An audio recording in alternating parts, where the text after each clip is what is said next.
여러분 안녕하십니까. 광주 MBC 뉴스투데이입니다. 먼저 오늘의 주요 뉴스입니다. 자동차 100만 대 생산기지 조성 사업이 국가사업으로 확정된 가운데 광주시가 대기업 유치에 공을 들이고 있습니다. 어느 한 곳만 유치를 해도 사업은 탄력을 받을 것으로 보입니다. 고사 위기를 맞고 있는 친환경 농업을 살리기 위해 의무자조금 사업이 본격 도입됐습니다. 폐가를 활용해 주민 커뮤니티 공간을 만들고 이곳에서 마을 주민들이 직접 콩나물을 길러내다 파는 이른바 콩나물 카페가 마련돼 주민들의 행복 공간으로 거듭나고 있습니다. 2학기가 시작됐지만 학교 우레탄 트랙 철거 작업이 지연되고 있습니다. 예산이 부족해 철거 작업이 장기화될 전망입니다. 자동차 100만 대 사업을 추진하고 있는 광주시가 국내외 대기업과 손을 잡기 위해서 공을 들이고 있습니다. 테슬라, 마힌드라, 삼성전자 이런 기업들이 타겟이 될 예정인데요. 어느 한 곳만 유치해도 사업은 탄력을 받을 것으로 보입니다. 윤근수 기자입니다. 자동차 업계의 애플로 불리는 테슬라. 지난 3월에 공개된 전기차 모델 3는 전 세계의 주목을 받고 있습니다. 이 모델에는 광주의 금융업체가 부품을 납품하고 있습니다. 테슬라와 기술력을 갖춘 광주의 부품 기업들을 더 많이 연결시키기 위해서 광주시가 물밑 접촉을 하고 있습니다. 다음 달엔 미국을 방문할 예정입니다. 쌍용차를 인수했던 인도의 마힌드라 그룹과도 지속적으로 접촉하고 있습니다. 마힌드라는 한국의 전기차 시장 진출을 검토 중인 것으로 알려졌습니다. 윤장현 시장은 9월에 인도에서 마힌드라 회장을 만나 광주에 투자해달라고 설득할 예정입니다. 우리가 준비를 착실히 했지만 또 기업이 어떤 것을 요구할지는 또 기업들에게 좀 직접 좀 듣고 만나봐야기 때문에 앞으로 그런 점에 대해서 집중적으로 노력을 할 계획을 갖고 있습니다. 삼성전자에는 자동차 전장 사업 투자를 계속 요청하고 있습니다. 삼성은 최근 중국 최대 전기차 회사에 지분을 투자하고 이탈리아의 자동차 부품 회사 인수를 추진하면서 전장 사업 진출이 임박했다는 관측이 나오고 있습니다. 자동차 100만 대 생산기지 조성 사업이 국가 사업으로 확정된 데 이어서 대기업의 투자까지 이루어진다면 사업의 성공 가능성이 높아진다는 점에서 광주시의 투자 유치 노력이 결실을 맺을 수 있을지 주목됩니다. MBC 뉴스 윤문수입니다. 광주시와 전라남북도가 내일 전주에서 새누리당과 예산정책협의회를 개최합니다. 이번 협의회에서 광주 전남북 시도지사는 새누리당 이정현 대표와 예결위원들에게 지역의 현안 사업에 국비 예산이 지원될 수 있도록 협조해달라고 요청할 예정입니다. 특히 정부 심사 과정에서 누락된 현안 사업 예산을 국회에서 부활시켜달라고 요청할 예정인 가운데 처음으로 호남 출신을 당대표로 선출한 새누리당의 역할이 주목되고 있습니다. 농도 전남의 친환경 농산물 생산이 최근 4년 사이 반토막 수준으로 떨어졌습니다.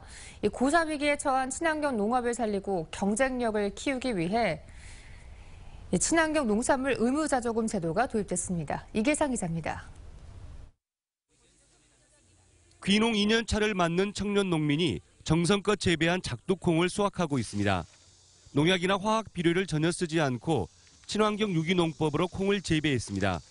치과, 오디 등 다른 작물도 친환경 농법으로 재배를 하고 있습니다. 일반 관행 농법보다 노동력과 비용은 2~3배가 더 들어가는데도 판로를 찾지 못해서 제값을 받지 못하는 일이 반복되고 있습니다. 가격 면에서도 비싸기 때문에 힘들고요. 그러니까 친환경을 하려면 직거래를 한번 보고 그러지 않고서는 거의 SNS나 인터넷은 힘들더라고요. 이런 어려움 속에 전남의 친환경 농가 규모가 대폭 줄었습니다. 친환경 농산물 부실 인증 파동에다 수익성 악화 등이 겹치면서 최근 4년 사이에 친환경 농가와 생산량이 40% 넘게 감소했습니다. 고사 위기를 맞고 있는 친환경 농업을 다시 살리기 위해서 의무자조금 사업이 본격 도입됐습니다. 1000제곱미터 이상의 유기 무농약 인증을 받은 친환경 농업인과 친환경 농산물을 다루는 조합이 참여 대상입니다. 친환경 농가들이 스스로 기금을 만들고 정부가 자금을 지원하는 방식으로 운영됩니다. 소비자들에게 친환경 농산물이 어떻게 생산되고 어떻게 섭취했을 때 우리 몸에 좋은지를 적극적으로 좀 홍보해서 판매를 좀 확대해 나가는 그런 방안입니다. 새로 도입된 의무자조금 제도가 친환경 농산물 소비를 늘리고 친환경 농업의 재도약을 이끌 수 있을지 주목됩니다. MBC 뉴스 이계상입니다. 전남 지역의 귀농 귀촌 가구가 줄면서 관련 정책을 재검토해야 한다는 주장이 제기됐습니다. 국민의당 황주영 의원이 농림축산식품부로부터 제출받은 자료에 따르면 지난해 기준 전국의 귀농 귀촌 가구 수는 32만 9천여 가구로 전년에 비해 6.2% 증가했지만 전남은 3만 1천여 가구로 오히려 6.2% 감소했습니다. 황 의원은 이에 대해 귀농 귀촌 문제는 농촌의 복지와 직결된다며 정책 전반을 재검토해 전남을 귀농 귀촌 1번지로 만들어야 한다고 강조했습니다.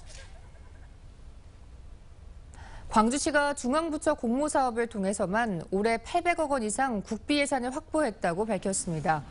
정부 공모에 선정된 사업은 콘텐츠 코리아랩 운영과 광주호 주변 누리길 조성 사업, 뇌과학 원천기술 개발 사업 등 모두 91건의 총 사업비는 855억 원입니다. 광주시는 새로운 사업을 발굴해 정부 지원을 받아내는 방식으로 재정적 한계를 조금이나마 극복해 나가겠다고 밝혔습니다. 노후된 동네를 어떻게 바꿀 수 있을까? 이 고민에 주민들이 직접 아이디어를 내고 답을 찾아가는 동네가 있습니다. 이미지 뉴스 리포터가 다녀왔습니다. 골목에 빽빽히 들어선 주택들, 대부분 30-40년 이상 된 노후 건물들입니다. 빈집은 늘어가고 발전 계획도 없는 열악한 주거 환경에 사람들은 마을을 떠나기 시작했습니다. 마을에 대한 기대가 없어서 마을을 떠난다고 생각했던 사람들은 마을 문제를 함께 공유할 공간이 필요하다고 생각했습니다.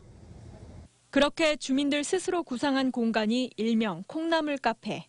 학교 근처에 버려진 폐가를 활용해 주민 커뮤니티 공간을 만들고 마을 주민들이 직접 콩나물을 기르기로 했습니다.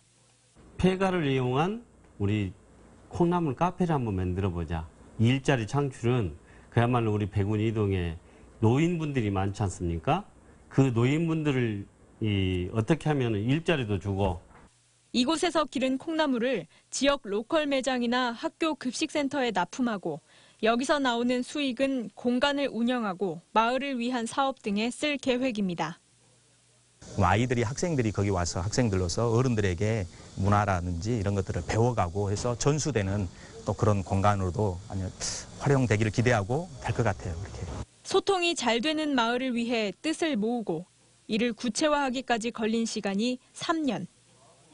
이제야 조금씩 시작된 계획 속에서 주민들은 살고 싶은 마을, 사람들이 찾아오는 마을로 만들 꿈을 키우고 있습니다. MBC 뉴스 이미지입니다. 광주지법은 특수강도 혐의로 기소된 40살 김모 씨 등 남성 2명에 대해서 각각 징역 2년을 선고했습니다. 김 씨 등은 지난 6월 17일 새벽 광주의 한 주택에 들어가 A 씨 등 일가족 3명의 손과 발을 묶고 눈을 가린 뒤 협박하는 수법으로 630여만 원의 금품을 빼앗은 혐의로 기소됐습니다. 검찰이 교통사범에 대한 양형 기준을 높이는 등 처벌을 강화하고 있습니다. 광주지검은 올 들어 지난달까지 음주나 무면허 운전 등 주요 교통사범 34명을 구속 기소했습니다. 이는 지난해 같은 기간과 비교해 40%가량 증가한 수치입니다. 검찰은 음주운전이나 사망사고, 약자를 배려하지 않은 사고 등에 대해서 책임을 엄중히 물을 방침입니다.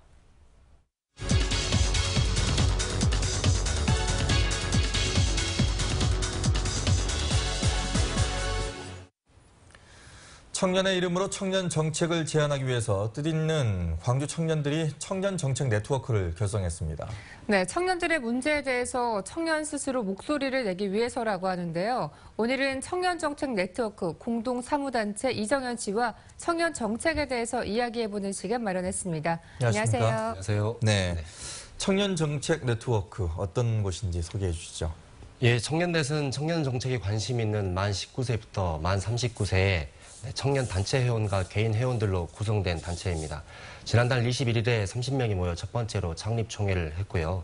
그간 진행되어 온 광주시의 청년 정책의 성과에 대해서 청년 눈으로 진지하게 평가하고 청년 예산 확대 및 청년 정책을 포괄하는 정책 제안, 사회적 담론 형성을 주요 골자로 그런 것들을 청년의 의견에서 요구하는 단체입니다. 네, 줄여서 청년넷이라고 부르는데요. 청년넷에서는 주로 어떤 활동을 펼칠까요? 예, 광주시 청년정책이 총 8개 분야 44개 사업 286억의 예산이 사용되는데요.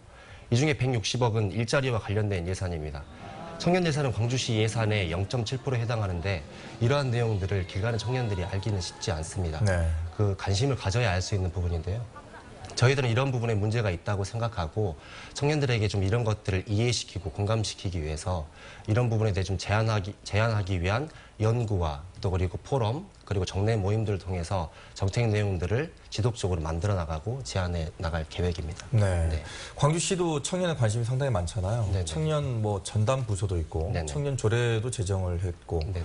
여러 가지 활동을 했고 정책도 있는데 청년 당사자로서 광주시의 이런 활동들을 보면서 어떻게 평가를 하시겠어요? 청년이라고 하는 화두를 가지고 담당 부서도 생기고 많은 사업들이 생기고 있는 점에 대해서는 굉장히 의미 있다고 생각합니다. 하지만 좀 아쉬운 것은 청년들에게 좀 더 공감을 얻을 필요가 있다고 생각합니다. 좋은 취지를 가지고 생겨난 일들이 실행 과정에서의 디테일을 담보하지 못하면 오히려 오해로 빚어지는 경우들이 좀 많이 있는 것 같은데 네. 실제로 청년들과 만나면서 그런 오해가 빚어진 사례들도 좀 많이 있고요. 네. 그래서 조금 더 네네네. 거기에 대해서 이해 좀 시키고 소통이 좀 됐으면 하는 예, 마음이 그런 것들이 좀 필요하다고 생각합니다. 네. 네, 또 청년하면 빼놓을 수 없는 게 청년 실업, 청년 일자리 문제인데요. 워낙에 이 취업난이 극심화되고 있기 그렇죠. 때문에 네. 그 공무원 쏠림 현상도 일어나고 있잖아요. 네네. 청년들은 이런 문제에 대해서 어떻게 생각하고 있나요? 공무원을 준비하는 사람들이 많은 것은 너무나 당연한 일이라고 생각합니다. 네. 그만큼 삶의 불안 요소들이 많기 때문에 직업적 안정을 찾아가려고 하는 사람들이 많은 것이 기본적인 생존 본능이라고 생각합니다. 무작정 자신의 꿈을 찾아서 모험과 도전을 강요하는 것이 청년다운 살이라고 생각하지 않고요. 오히려 자신의 삶에 대해서 자신의 삶과 고민들을 사회에 볼 수 있는 사회적 틈을 갖는 것이 되게 중요하다고 생각하는데 청년 정책이 이러한 사회적 틈을 제공할 수 있는 그런 기회로 기능할 수 있어야 한다고 생각합니다. 네. 요즘 취업 준비생들한테는 안정된 직장이 꿈이 됐고 중고등학생들의 꿈은 건물주라는 말이 있습니다. 네. 예, 그 정도로 우스갯소리가 나올 정도가 돼버렸는데 청년들에게 꿈과 희망, 도전이 많이 없어졌다는 생각이 좀 들어요. 예. 그런데 이제 이런 걸 좀 양성하기 위해서 다른 자치단체, 특히 이제 서울시 같은 경우나 성남시 같은 경우에는 청년 배당이라든가 수당 이런 걸 하고 있거든요. 네네. 혹시 이런 걸 보면서 청년인 본인이나 아니면 청년들은 어떻게 생각하시는지가 궁금하네요. 청년 수당과 청년 배당은 누구에게 주고 누가 받을 것인가에 대한 대상자의 문제, 또 어떻게 써야 되는 것인가에 대한 쓰임의 문제, 또 정치적인 관점에서 선심성 공약이 아니냐라고 하는 그런 비판들도 있는데 네. 이러한 것들을 다 떠나서 저는 이것은 청년들의 삶을 고민하는 서울과 성남시의 지자체의 결단이라고 생각합니다. 이런 관점에서 광주시에 바라는 것은 광주시에서도 이제 청년 수당과 관련된 논의들이 이루어지고 있고 그리고 실제로 그런 것들이 저희 논의 과정에서 필요하지 않다라고 판단될 수도 있고 그런 것들이 이제 중요한 문제이긴 한데 광주시에서도 청년과 관련된 다양한 문제들을 그냥 어떻게 보면 신뢰관계 없이 파트너십 없이 그냥 단순히 그냥 가시성으로 이제 네. 시행하기보다는 실제로 그런 대화를 통해 가지고 하나의 의지를 표명할 필요가 있다라고 생각하거든요. 그런 네. 통로가 만들어졌으면 좋겠습니다. 우리 사회 미래는 청년이라는 것을 다시 한번 좀 느껴야 될 것 같고요. 그게 네. 청년과 기성세대 모두가 더 같이 느껴야 될 것 같다는 생각이 듭니다. 오늘 나와주셔서 고맙습니다. 예, 감사합니다. 기준치 이상의 납성분이 검출된 학교 우레탄 트랙 철거 작업이 지연되고 있습니다. 2학기 개학을 한 학교들은 운동장을 개방하지 못한 채 한숨만 짓고 있습니다. 김양훈 기자입니다. 목포의 한 중학교입니다. 2학기가 시작됐지만 학교 운동장 우레탄 트랙 진입 금지는 여전합니다. 2학기를 개학했음에도 불구하고 우레탄 철거가 이루어지지 않고 있다가 보니까 교육 활동에 아무래도 지장이 많이 초래되고 있습니다. 개학을 앞두고 있는 다른 학교도 마찬가지입니다. 우레탄 철거를 위한 구체적인 계획조차 아직 잡지 못하고 있습니다. 교육당국은 당초 여름방학 동안 문제가 되는 우레탄 트랙을 철거하겠다고 밝혔습니다. 하지만 우레탄 설치 업체에 하자 보수 요청을 해야 한다는 이유로 철거 작업이 한 달 가까이 지연됐습니다. 교육부에서는 하자 보수 요청을 해가지고 그런 작업이 필요하니까 우레탄에 대해서는 납두라는 방침이 있어가지고 최근 교육부의 우레탄 철거 방침과 계획이 최종 확정되자 전라남도교육청도 해당 학교들의 의견 수렴에 나섰습니다. 마사토로 교체할지 우레탄으로 교체할지 수요 조사를 통해 9월부터 철거 교체 작업에 들어간다는 계획입니다. 문제는 예산입니다. 전남에 배정된 교육부의 지원 예산은 15억 원에 불과합니다. 172개 학교의 우레탄 트랙을 모두 철거하는 데 필요한 예산의 10%도 못 미칩니다. 결국 당장 예산이 투입되는 일부 학교를 제외한 나머지 학교들은 빨라야 올 연말, 최대 1년 뒤까지 예산 배정만 손 놓고 기다려야 하는 처지입니다. MBC 뉴스 김양훈입니다. 채용 비리가 확인된 낭암학원에 대한 임시이사 파견 여부가 오늘 결정됩니다. 교육부 사학분쟁조정위원회는 오늘 채용 비리로 이사장 등의 실형 선고를 받은 낭암학원에 대해 임시이사 파견 여부를 결정할 방침입니다. 광주시 교육청은 이사 7명 가운데 5명을 임시이사로 교체해달라고 요청했고 2배 수인 10명을 추천한 상태입니다. 또 임시이사 파견이 결정될 경우 신원조사 등 후속 절차를 최대한 빨리 진행해 부당 채용교사의 임용 취소와 기간제 교사 채용 등을 마무리한다는 방침입니다. 금융 신용도가 낮은 중저 신용자를 위한 중금리 대출이 신용등급에 상관없이 비교적 골고루 이용되는 것으로 나타났습니다. 광주은행에 따르면 지난달까지 중금리 대출 판매액은 총 1,676억 원으로 14,000여 구자가 판매됐습니다. 등급별로는 중저 신용자인 4등급 이하 이용자가 전체의 76%에 달했지만 1, 2, 3등급 등의 고신용자도 24%에 달했습니다. 고신용자들이 중금리 대출을 이용한 건 중도 상환 수수료가 없는 경우가 많고 서류 제출이 간단해 대출이 신속하게 이루어지기 때문인 것으로 보입니다. F1 경기 이후 경주차에 대한 관심이 커지고 있습니다. 전남도는 경주장 빈 공간에 슈퍼카 전시와 판매 임대 매장을 내주기로 해서 값비싼 슈퍼카를 직접 타볼 수도 있게 됩니다. 최진수 기자가 보도합니다. 한중일 모터스포츠 축제가 열린 지난달 F1 경주장에는 모양과 색상부터 화려한 슈퍼카들이 디자인과 성능을 뽐냅니다. 한국의 SK직 6000 시리즈에서는 6200cc 엔진을 단 차량들이 박진감 넘치는 속도를 겨룹니다. 일단 그 차를 한번 만져보고 싶고요. 그리고 이렇게 보는 것도 좋고, 그다음에 저는 직접 운전을 한번 해보고 싶어요. 꿈의 자동차로 불리는 슈퍼카를 F1 경주장에서 언제나 보고 빌려 탈 수도 있게 됩니다. 전라남도가 경주장 관람석 아래 3,300제곱미터를 민간 사업자에게 슈퍼카 전시, 매매, 임대, 정비 사업장으로 내줬습니다. 계약 내용은 연간 5천만 원의 임대료를 받고 기간을 5년 이내로 정했습니다. 튜닝밸리 사업이 활성화될 것이고 그다음에 관광객이 증가될 것으로 기대가 됩니다. 슈퍼카의 정의는 기술의 발전에 따라 달라지지만 2010년 슈퍼카 기준은 시속 100km 가속시간 4초 이내, 최고속도 320km 이상인 차량입니다. 성능에서 일반 스포츠카보다 월등히 높기 때문에 가격도 수억 원대까지 올라갑니다. 람보르기니, 페라리, 포르쉐 등 100일량 4,000cc 이상 수입차의 국내 판매량은 전체 수입차 판매량의 최대 10% 미만, 최소 2%대에 그치고 있습니다. F1 서킷에 들어설 슈퍼카 판매장은 오는 10월쯤 문을 열 예정입니다. MBC 뉴스 최진수입니다. 광주 지역의 수입차 증가율이 전국 평균보다 2배가량 높은 것으로 조사됐습니다. 중고차 전문 사이트 사랑방카가 조사한 결과 지난달 광주 지역 수입차 승용차는 4만 2천여 대로 사상 처음으로 4만 대를 돌파했습니다. 이는 1년 전보다 40% 증가하는 것으로 광주의 수입차 증가율이 전국 평균보다 2배가량 높은 수치입니다. 수입차 증가는 젊은 층의 선호도가 높아졌고 수입차 업체들이 마케팅을 공격적으로 하기 때문인 것으로 분석하고 있습니다.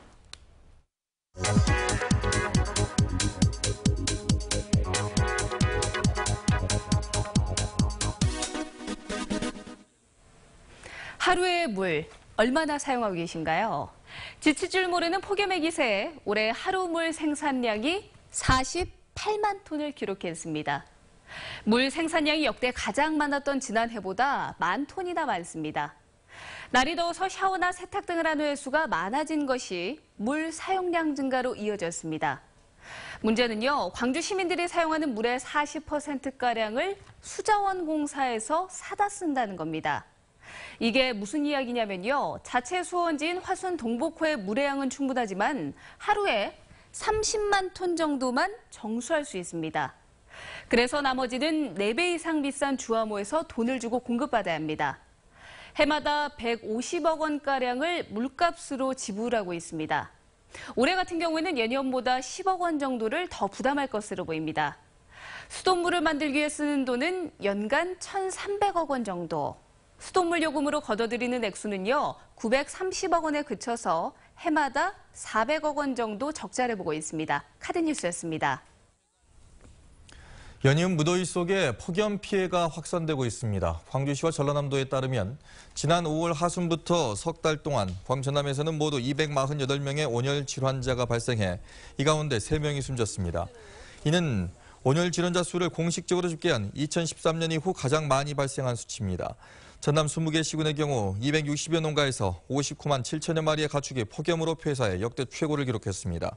또 강수량이 줄면서 광주, 나주, 장성, 담양호 등 4대 호의 평균 저수율은 현재 4.7%로 평년보다 18.7% 낮은 수치를 보이고 있습니다.